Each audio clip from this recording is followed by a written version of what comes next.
తెలంగాణలో భారతీయ జనతా పార్టీకి అతిపెద్ద సక్సెస్ అది. రేవంత్ బీఆర్ఎస్ని భయపెట్టడం బీజేపీకి ఫెచ్చింగ్ అయింది. పవర్లో ఉన్నటువంటి వాళ్ళతో ఉండాలన్నటువంటి కాన్సెప్ట్ ఇప్పుడు ప్రతి ఒక్క చోట వస్తుంది.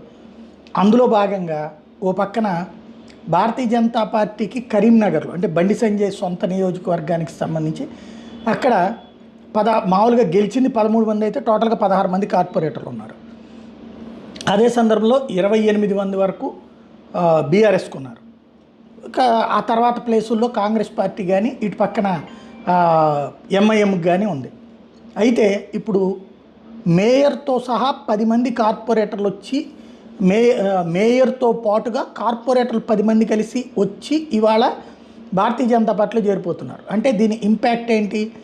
టోటల్గా కరీంనగర్ మున్సిపల్ కార్పొరేషన్ బీజేపీ వశమవుతుంది తొలిసారి. ఇందులో అక్కడ